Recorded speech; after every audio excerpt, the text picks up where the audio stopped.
Hello, and welcome to the C3 Method podcast with your host, Robert Polenic. Our goal is to educate you on everything health and fitness related with a clear, concise, and customized approach. We want you to know what you need to know and how to apply it in a way that fits you best. Today's podcast number 2270, and we're going to be talking about menopause and cellulite. So exciting. One of my clients, she's getting ready for her first aesthetic competition, which is when you get on stage and you show off your leanness and muscles, and she's doing the figure category. There's a couple female categories that range from the lower level of muscularity to as much muscle as you can get. Figures kind of somewhere in the middle. So she'll be getting ready for that competition. She's super excited. As part of our process, she's been learning as much as she can from me, and then also reaching out and doing research and finding other content. And she recently joined an online community for first-time competitors, which is really exciting, really fun. And I like that, especially in this type of sport. It can be a challenging sport in the sense that most often the people who do this sport are very type A people. They like to know everything they can possibly know as soon as they can possibly know it, so that way they're as prepared as they can possibly be. The challenge, though, is doing aesthetic competitions. There's a lot of unknowns. There are a lot of things that you have to kind of adjust with as you go. Our body's response in regards to calories and protein and exercise, the process of getting lean while maintaining muscle mass, is not a formula where you can kind of predict where you're going to be in 4 weeks, in 6 weeks, in 8 weeks. You do want to plan and have an idea of where you would like to be, but there's often times where things will be going really well, things sometimes go a little slow, then you have to speed up and adjust. Hopefully there are some times where things are going better than you thought, and maybe you can pull back a little bit. There's also just the normal chaos of life. So maybe during a competition prep, which can take 12, 16, 20 weeks, sometimes even longer, maybe the person goes on vacation. Maybe they have to change jobs. Maybe their schedule changes. So you have to change what they're eating, when they're eating. All of those type of elements can then make changes in the way they look temporarily, and especially in how much they weigh. So if you're tracking the process, aiming to, say, lose 1% of their body weight per week every week for 16 weeks, it's really unlikely that that's going to happen on the dot 1% every single week for 16 weeks. There's a lot of unknowns along the way. So I'm happy that she joined the online community so that she can discuss with others different nuances and elements, even just see that others are going through similar experiences. Anytime we feel like we might be going through a struggle, even if it's a self-chosen struggle like a contest diet, anytime we're going through a struggle, it's usually emotionally, mentally helpful to know you're not alone, to feel like what you're experiencing isn't quote-unquote abnormal for what you're going through. So I'm happy that she's doing that. I'm happy that she's getting to chit-chat with the other ladies. And two common topics that came up that her and I were discussing was the effects of menopause on fat loss and energy, and then cellulite. So a lot of the women in the group were kind of discussing methods, ways, strategies, ideas, or if it's even possible to reduce cellulite. So I wanted to talk about that today. And then she said that she's been getting good responses as regards to like, oh, wow, you're making really good progress. What are you doing? And she's getting asked questions. And the older women of the group have been kind of negative in the sense to where like, oh yeah, it looks like you're making great progress, but you wait till you go through menopause or you wait till you get older. And that's kind of a shitty attitude, by the way, so not really a fan of that attitude. Don't bring other people down, just, deal with your own stuff. But she was wondering, they keep saying this, what are the impacts of menopause, and is there anything I could do to be prepared for that? So I wanted to talk today about menopause and cellulite and how they're interconnected, and then what we can do to mitigate the negative impacts that are within our control. What are the lifestyle factors that we can influence? And then also, what can we do to look into the factors that aren't lifestyle factors that maybe we don't have direct control over, but we can possibly get indirect control over. So there you go. So that's going to be what we're talking about today. The main effects of menopause is the hormonal changes that women go through. There's a ton of stuff happening. I'm going to simplify it to just estrogen and testosterone in today's podcast. There is more complexity, and I do have a book recommendation I'll share with you in a little bit. But if we look at simply testosterone and estrogen alone, those are huge, huge hormones in regards to how they impact our aesthetics and then how we feel from day to day. So women, when they're going through menopause, their testosterone does go down. It goes down a little more gradually than estrogen, but it definitely does go down. How that impacts the way we look is testosterone impacts your strength. So if you do weight training, which hopefully you do, if you listen to this podcast, it's probably highly likely that you do. So if you do weight training, how strong you are is going to directly relate to the degree of stimulus that you can place on your muscles for not only muscle preservation, but also muscle creation. Meaning, if I can lift something really heavy that puts a lot of strain on my muscles, my body's going to think, wow, these muscles are really important. Otherwise, we would have gotten hurt doing that, whatever that was. We would have gotten hurt if we didn't have the muscle we have. So we're going to work really hard to make sure that we keep the muscle we have. And if the stimulus is correct, if our nutrition is correct, if our sleep is correct, it actually will have the resources to maybe even reinforce the tissue that we have, creating new tissue. So strength is related to the stimulus that we can create for muscle preservation and muscle creation. Testosterone also impacts our rate of protein synthesis, which would be the rate in which we can convert the protein that we eat into muscle tissue, whether it's muscle tissue to repair or muscle tissue to create new tissue above baseline repairs. So when we exercise, we cause stress to the body, we cause some damage to structures in the body, and our goal is that if we sleep right, eat right, our body will repair the damage that we create, but then also reinforce that damage with extra material, and that would be extra muscle mass. And that helps us not only maintain the muscle we have, but also create new muscle over time. If our protein synthesis, our rate of muscle creation is lowered because we have less testosterone, then the same amount of work we've already been doing will have lesser results. So this is why when women get older or they're going through menopause, they might say, oh, wow, as I get older or because of menopause, I don't have as much muscle as I used to have. We're going to go through some other complaints that they'll have, but that would be one, is the same amount of work is no longer producing the same amount of muscle tissue. And it's likely not producing new muscle, it's likely barely holding on to muscle preservation. And then due to declining hormones over the span of the decades in our 30s, 40s, 50s, 60s, and beyond, we do lose muscle tissue as a general response.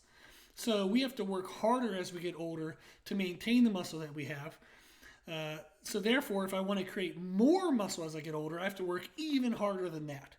So often people will be doing maintenance level of work, meaning the same degree, the same intensity, the same depth, the same volume, just the same work.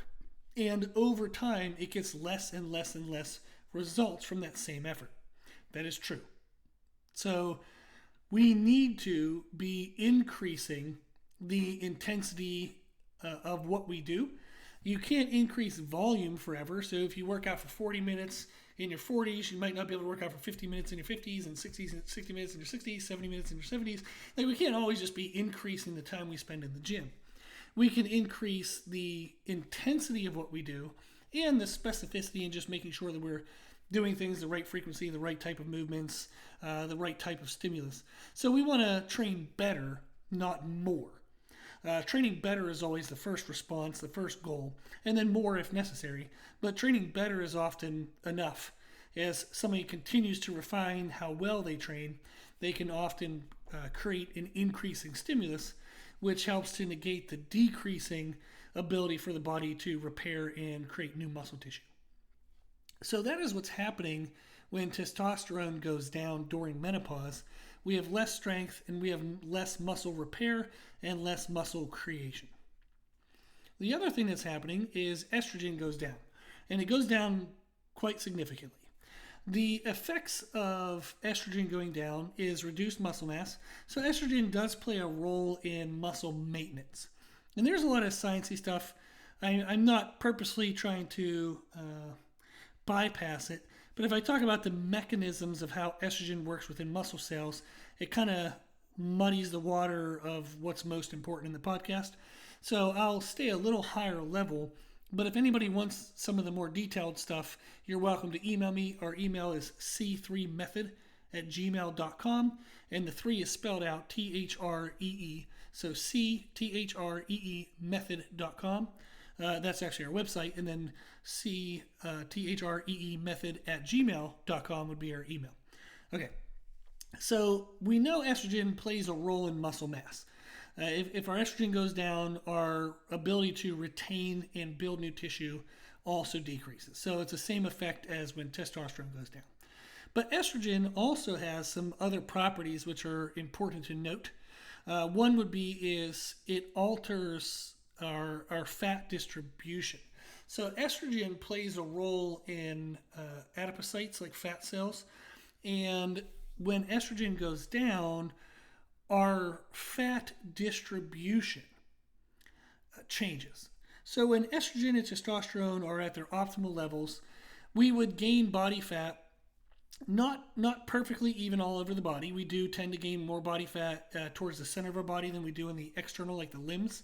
And depending on the balance of testosterone versus estrogen, some people will gain more body fat in their belly, like over their abdomen, their six-pack, and then others will gain it more in their thighs, like their upper thighs. It has to do a little bit with hormonal changes, just in natural hormonal differences between, say, men and women, and even men among men and women among women.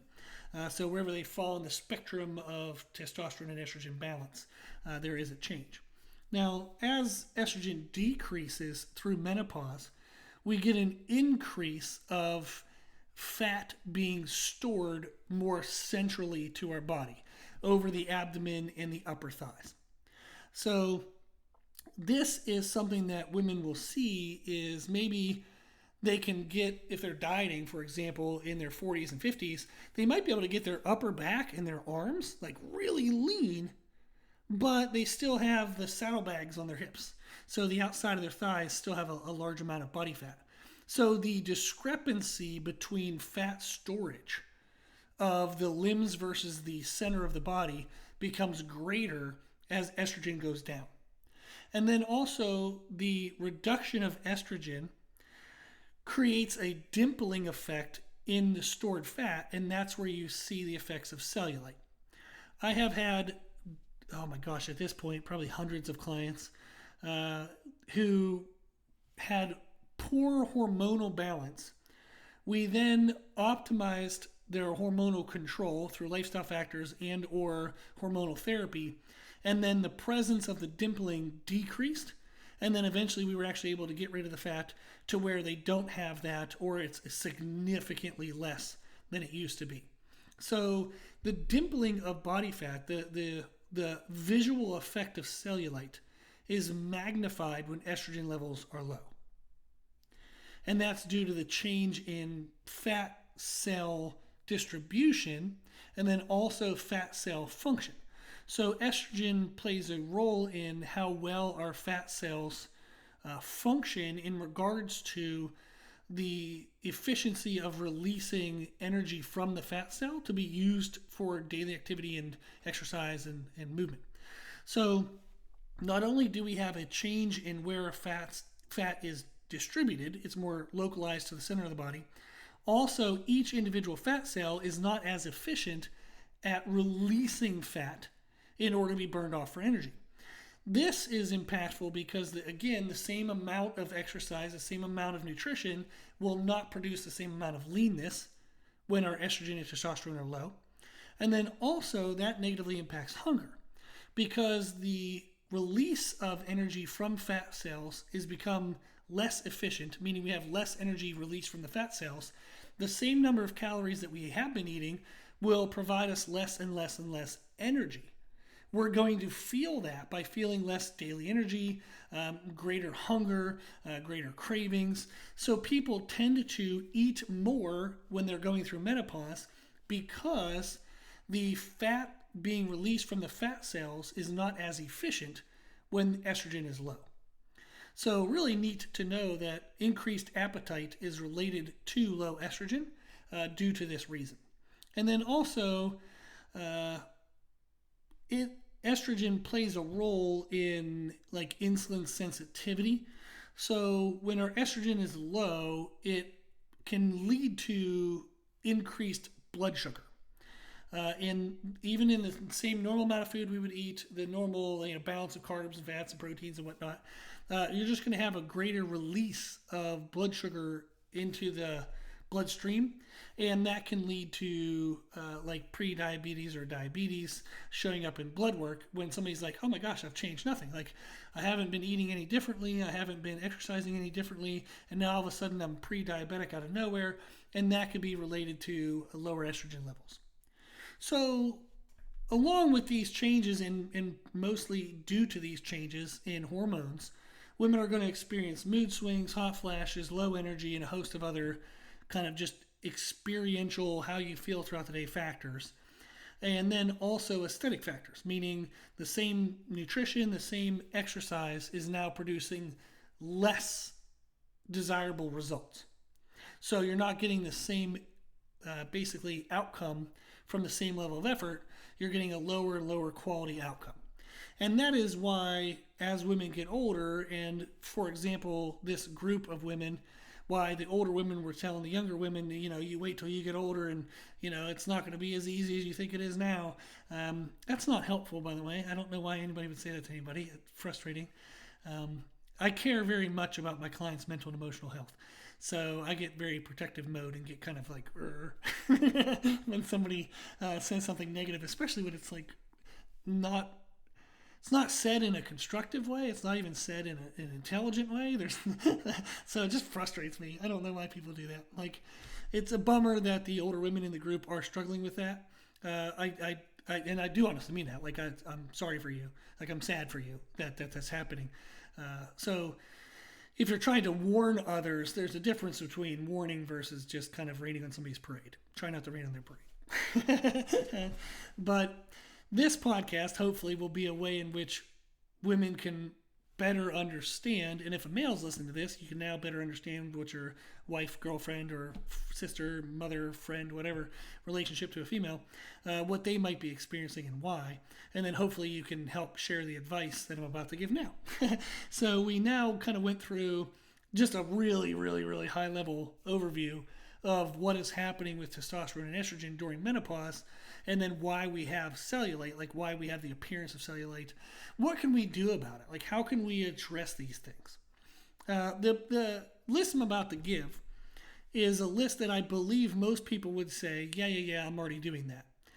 I would challenge you to listen with an open mind, and I would challenge you to actually follow the instructions I'm about to give. And the reason why I say it this way is I talk to people every single week, all the time, about nutrition. And one of my favorite questions to ask, and I talk to my wife Meredith about this all the time, is one of my favorite questions to ask is whenever somebody says like, oh, I eat healthy, or da da da da da. Anytime somebody uses the word healthy, I always like to ask them like, well, how do you define healthy? Or I'll ask them, when you're trying to put together a meal and you want it to be a quote unquote good meal, like a healthy meal, how would you structure that? 99% of the time, people do not know the right amount of calories they should have, the right amount of protein that they should have, and they sure as hell do not pay attention to proper distribution and timing throughout the day. Overwhelmingly, most people undereat during the day, overeat at night. They undereat around their times of workouts, and they overeat at times away from the workout. But if you ask them, they would say that they eat healthy. So when I would say, for example, what can we do to help control or mitigate the negative impacts of menopause, and I say, make sure you have your proper calories and protein, they're going to say, yeah, I'm doing that. No, you're not. I challenge you right now. 100% challenge. I call you out on your bullshit. Okay? I challenge you to put into practice what I'm about to say and double check. Just make sure it is as quote unquote good as you think it is. Make sure it's what it's supposed to be, because I can't tell you, like, I can't stress it enough that this is exactly what I have to do for 99.9% of the people I talk to, is go back to these basics because they don't have the basics correct. Okay, I'll get off my soapbox. But first thing we're going to start with is actually sleep. So as much as I just rambled and ranted about food, here's a curveball for you. So we're actually going to talk about sleep. Sleep quality has an absolute 100% direct impact on hormone quality. You don't need to sleep more. I know that most people sleep as much as they can, but we can sleep better. And if you sleep better, that makes an enormous, enormous difference. I have helped so many people in their 20s and 30s improve their natural hormone production to where they did not then need hormone therapy, simply by improving their sleep quality and then calories, protein, and distribution. But sleep made a huge difference. And I can't again express it enough to where when I see sleep disruptions, there's almost always a correlation with hormone disruption. So somebody's working second shifts and then they switch to third shift, or somebody has a part-time job so they have to sleep 4 hours at this section of the day, do this work, then sleep 2 hours later on. Anytime sleep is disrupted, the sleep quality is reduced, their hormones go to crap. It's absolutely reduced. And that's something we have to look at then if we want to positively impact hormones, is we have to positively impact sleep quality. The number one thing that I would recommend for sleep quality, and I've listened to a bajillion podcasts on sleep. I've listened to over a dozen books on Audible on sleep. I'm an auditory learner, which is probably why I like making podcasts. But I listen to a lot of stuff, and sleep is something I've always struggled with. When I was younger, I had an undiagnosed throat issue.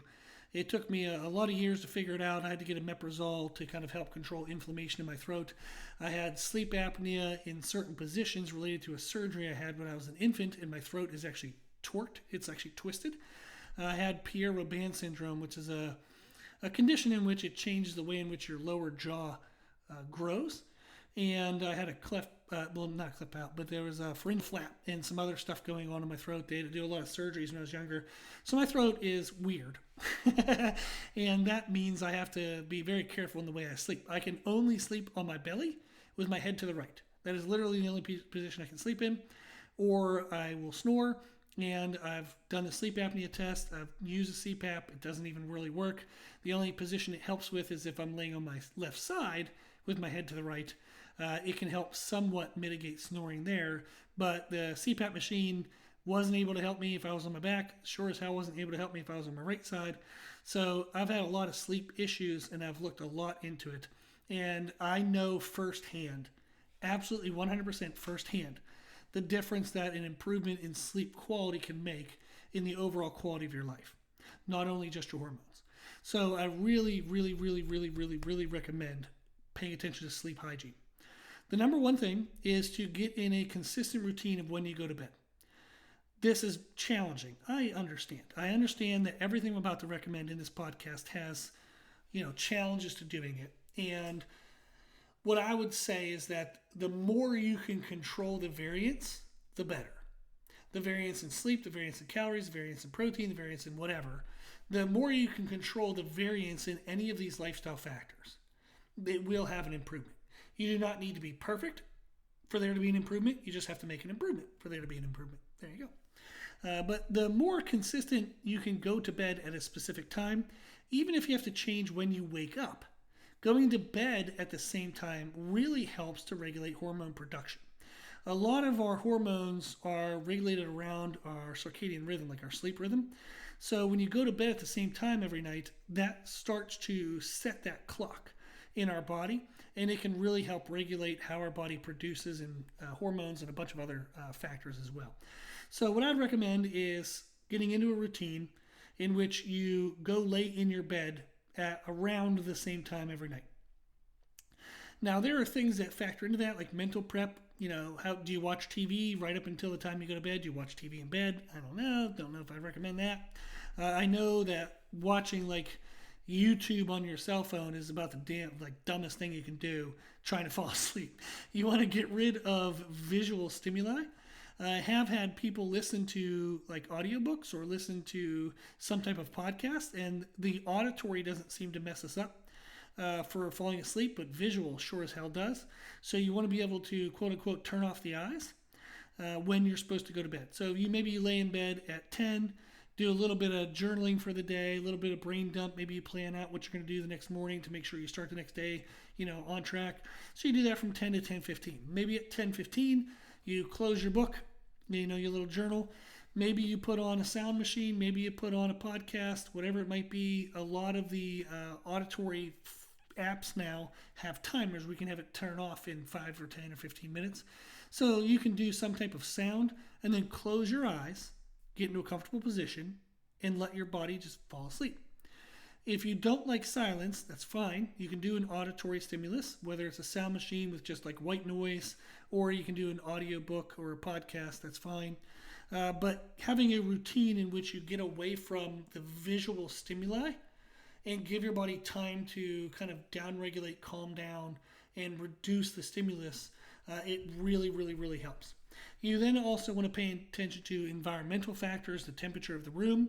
Studies have proven that if it's a little bit cold, that's actually better than if it's room temperature. So rather than it being kind of like average temperature or warm, a little bit cold is actually better. If it causes your body to actually reduce kind of like body temperature, that can actually cue the body to fall asleep. So a little bit cool is good. Putting a light cover on, even if you don't want a heavy cover, but a light cover, it desensitizes the skin. So the hair follicles on your skin are very, ridiculously very sensitive. They're sensitive to, light. They're sensitive to any air changes. They're sensitive to dust particles. So if you put a light cover on your body that desensitizes the skin, that can help you fall asleep. You can also do an eye mask, like I said, sound machine, blackout curtains. You want to try to make it the least amount of stimulus as possible. Like I said about the auditory, like a podcast, that's okay because it gives you one. It gives you one thing. But if you control temperature, light, other sounds, the more other elements you can control, your body just kind of like desensitizes, calms down, and then boom, you can fall asleep. There's also supplements you can use, like melatonin is a common one. A little bit of melatonin, about 30 to 90 minutes, depends on the person, how much they react to it and how much you take. But roughly 30 to 90 minutes before you want to be sleeping, melatonin is a great supplement. Nutritional preferences. Some people like to eat closer to when they go to bed. They tend to sleep better on a more, not full stomach, but a moderate stomach load. Some people sleep better when they have carbohydrates closer to bed. Some people sleep poorly when they have carbohydrates closer to bed. Some people sleep better on empty stomachs. Some people sleep better if they eat and then go to bed about 60 minutes after that. You just want to experiment. There is no perfect. It's just whatever works for you. Same thing with hydration. In general, the more fluid you try to consume closer to bed, it's going to increase the chance you have to get up to pee. So you want to try to reduce fluid intake, or at least the rate of fluid intake, as you get closer and closer and closer to sleep, and that'll decrease the likelihood that you have to wake up in the middle of the night to pee. You can also, at your final meal of the day, have some carbohydrates and some sodium, assuming it doesn't have any blood pressure concerns for you. But some carbohydrates and some sodium will help, quote-unquote, trap some of the water that you might have had from fluid or from the food and form glycogen, but that way it doesn't come out in urine, so you don't have to pee as much. So that is sleep hygiene, lots of information there. The next thing we want to look at is proper caloric amount. You want to make sure you're eating enough. If you're not eating enough, and it's because you're really struggling to keep body fat low, or you're dieting to try to get body fat off, if you're under eating, that is going to underfuel hormonal production. Our hormones need calories our body needs calories in order to produce hormones. Now, how much of our calorie amount is, dedicated to hormone production? Good luck finding a concrete answer on that. I've tried. So we know that it's some. I do need some calories to produce the hormones I want. Now, some is going to be more available when we have the right amount of calories. It's going to be less available when we don't. So to find the right amount of calories we should have, you can go and type into Google BMR calculator.net. There is a website, calculator.net, and they have a BMR calculator. Make sure you're using the BMR, not the BMI. BMR. BMR stands for basal metabolic rate. And that kind of equates to the baseline number of calories we need just to be alive every day. And then they have a chart that, based on your activity level, estimates how many calories you would need to maintain your current weight. You want to be eating somewhere between your BMR and maintenance level of calories. If you're eating below your BMR, you're likely going to have negative hormonal production impacts. So make sure you're eating at least your BMR. I would definitely recommend being above that, but that's at least giving you absolute floor, absolute bottom of what you should be consuming. Then, if we look at protein amount, 0.6 grams per pound of body weight is roughly about the lowest amount of protein I'd recommend, and that's typically actually to people who don't lift weights. If you're doing any type of exercise, any type of weighted resistance training, you are causing more stress to the tissues. You're going to need more protein to repair those tissues. That's what protein does. One of its roles and responsibilities is to repair damaged tissue, especially muscle tissue.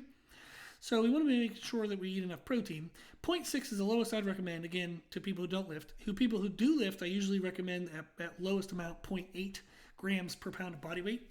Now, body weight is in reference to a lean mass, meaning the amount that you think you would weigh if you had the body you wanted. That's a rough way of saying it. So if somebody's 35% body fat, you have a lot of fat on your body and you need to take off like 50, 60 pounds, I would not use your current body weight. I would use what you think you want to weigh whenever you reach your ideal body. So maybe you're 240 and you're like, man, I would love to weigh 200. Then you use the 200. If you're not sure, do somewhere in the middle, like 220. So if you have high levels of body fat, you don't need to use your current body weight. You can use something closer to what your ideal body weight would be. If you're already relatively lean, then you can use your current body weight. So again, same with calories, there's going to be a range. You want to be somewhere between BMR and maintenance.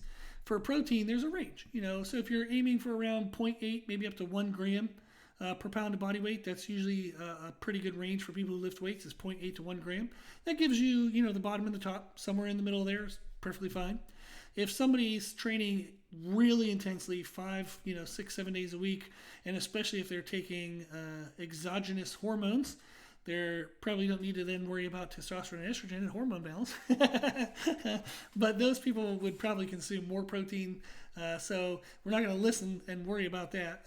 But in this podcast, that wouldn't really be a concern.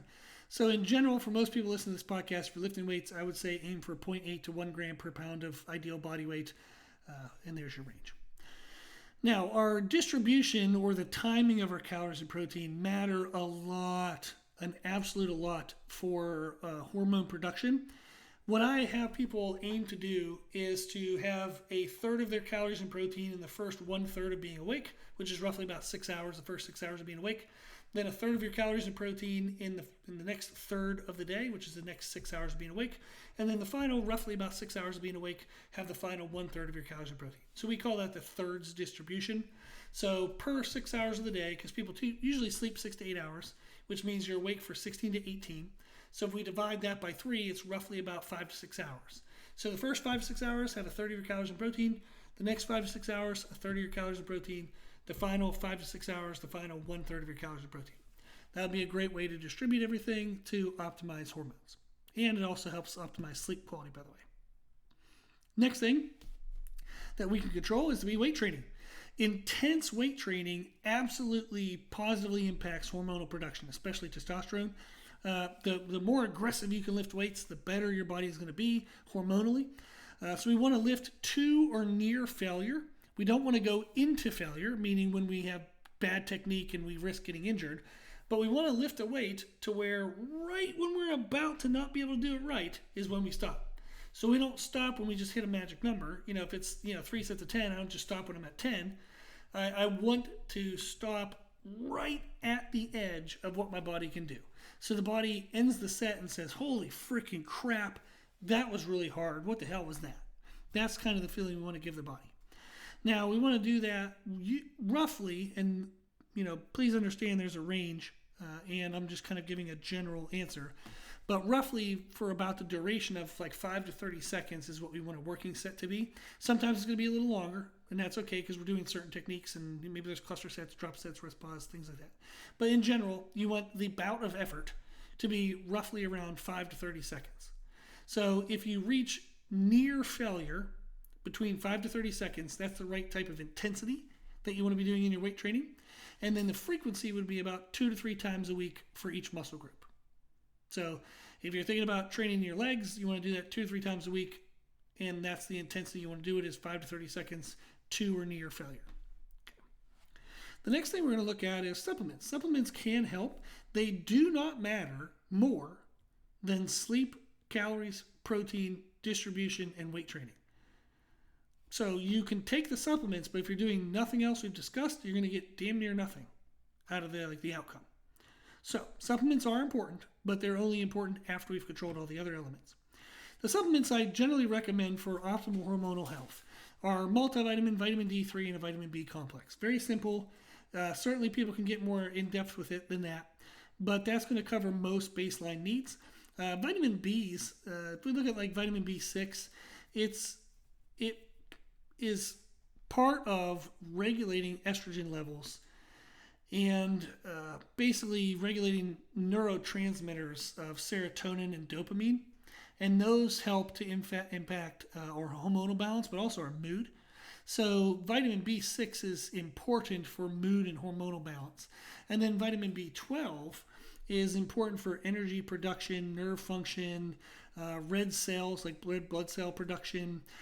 And all of those things can play a role if they're not optimized. They can negatively impact our hormonal balance.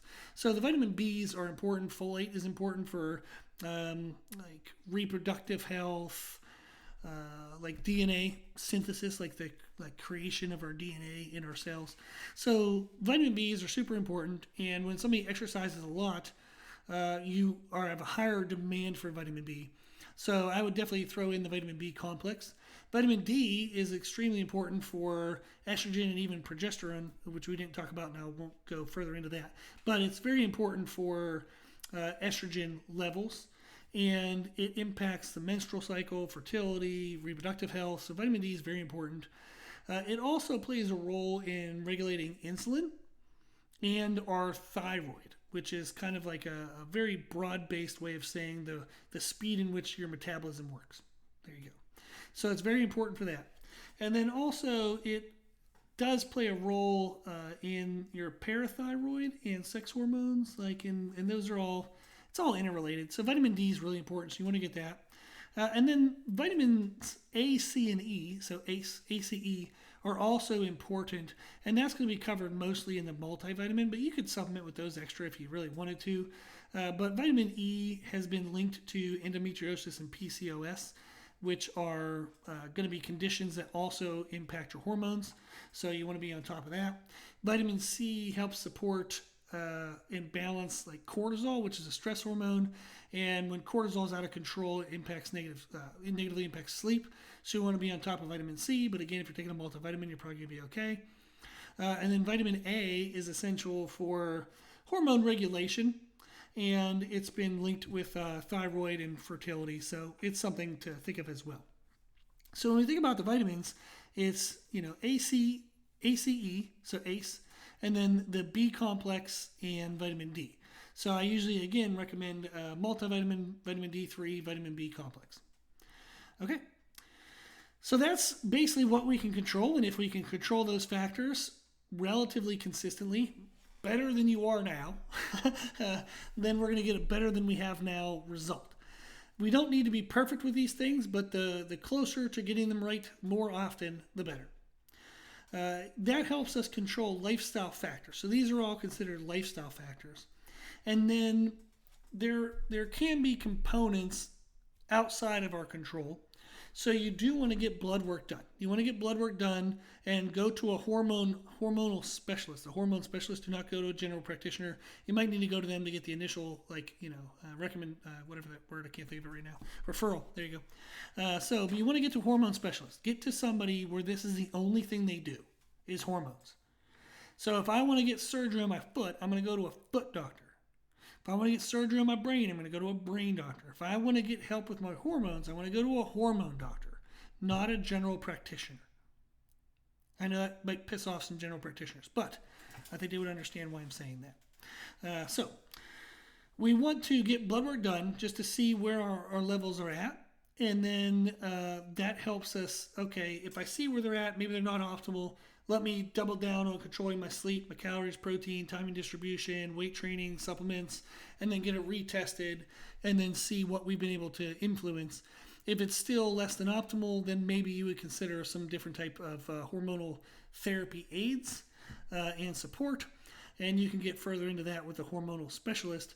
But at least in today's podcast, we learned about what are the lifestyle factors that we can control. Now, the book recommendation that I mentioned earlier is a book called The Secret Female Hormone. And it's actually about the importance and impact of testosterone for women. The author is Kathy, I don't know how to say her last name, but Maupin. I don't know. It's Maupin. So Kathy, Maupin, and the book is The Secret Female Hormone. I read that book. I've read a bunch of other books. Excellent book. Learned a lot. So I would definitely recommend that if you want to learn more about hormones and what you may be experiencing as you're coming into or you're enduring currently menopause. So our list of what we can do and what we want to focus on is sleep, calories, protein, timing, supplements, and again, multivitamin, vitamin D3, vitamin B complex, and then weight training. If you have any questions, hopefully I was able to help guide you with a lot of clarity in today's podcast, but you're welcome to reach out. I do help people with nutrition only coaching, but also nutrition and training if you want both elements. You can learn more about the services on our website, c3method.com, and again, the 3 spelled out T-H-R-E-E, so C-T-H-R-E-E method.com. And also, if you just want to ask some extra questions, you can contact me through the website as well. We have our contact forms on there, and if you scroll to the bottom is the email, which is again c3method@gmail.com. So hopefully reach out. There's 1,000,001 ways to get hold of me. If you need anything, if you have any other questions. I hope today's podcast was helpful. If you like the podcast, if you think that this was helpful for you, share the podcast. The more people we can share the podcast with, the more people we can positively influence and share good, high quality, straightforward, no bullshit information. That's what the world needs right now, is somebody not trying to sell you a product. They're just telling you how things are, and hopefully they giving you ways on how to address it and fix it. So if this podcast is helpful to you, please share it, whether it's on social media, whether it's in a conversation with somebody. Just let people know that this resource exists and that they can check it out to learn more about healthy and happy living.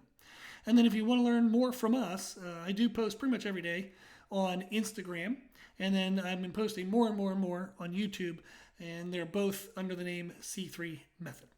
As always, I hope this was helpful, and thank you for listening.